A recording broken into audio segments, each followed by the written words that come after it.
found the food challenge very rewarding. Enjoyed sort of growing produce and trying to source much locally, and enjoyed sort of trying to meet some of the local producers.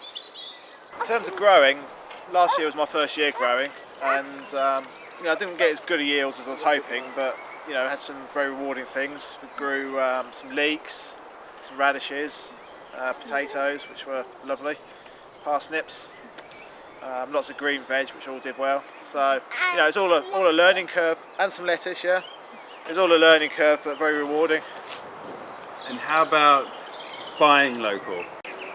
Well, it started off easier at first because there were several places that you could buy local produce, but then as different places shut down and we were left with just one place that we could go, so that made it a bit more tricky. The nearest place that we can go you have to have a car for, so it would be for most people having something that you could walk to, so something in the centre of town would make it a lot easier. Also, we found where there were farm shops and things like that, we could buy local produce. The opening hours didn't really suit our lifestyle, so that made it quite difficult. It meant on a Saturday we had to spend a lot of time sort of chasing local produce. In terms of the eating side, we probably didn't eat quite as much local produce as we thought we would at the start of the challenge, but it was a significant improvement on what we had been. I think for me, whenever I go to the supermarket now, I'll always make sure something is British at least, and if I can get something that's local, then I will source local produce.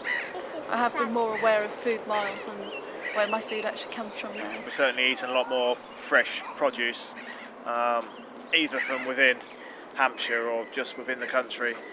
A lot less sort of processed food and making meals from scratch. We found there actually weren't that many producers in the area. It's really not an agricultural area, so I think one thing that maybe needs to be addressed is some of these sort of planning issues that are that might be holding that back. And also, as Sarah's mentioned, it's hard to get hold of what's out there at a convenient time. So maybe if local producers could get together and create a cooperative or something like that, and have a central location in the town. With the right planning laws and with the space for people to grow, and with more producers being able to sell in the New Forest, then I think you become a lot more self-sufficient. In terms of developing a local food strategy, I think the first thing that needs to be looked at is how much produce is actually produced in the forest at the moment, and the local land uses. I think it needs to be easier for people who want to produce and sell to the public, because the impression that I've got over the course of the challenge is that local producers and retailers are finding it hard going, just because of red tape. And obviously in the past year there's been other producers that have suffered because of the recession. So if there was any way of creating some sort of financial incentive, that would be absolutely ideal. They're also finding places for people to produce their own food as well.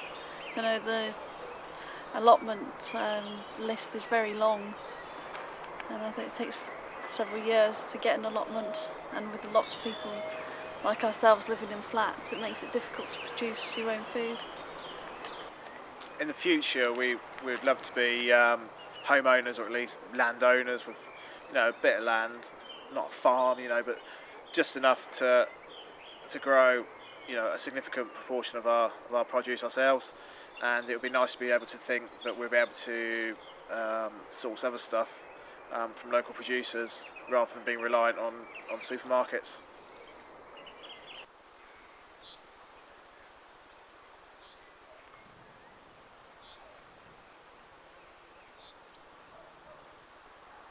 The positive thing we've got out of this is just making new friends, such as Arthur and June, who have been great, letting us use their land, and we didn't know them previous to this.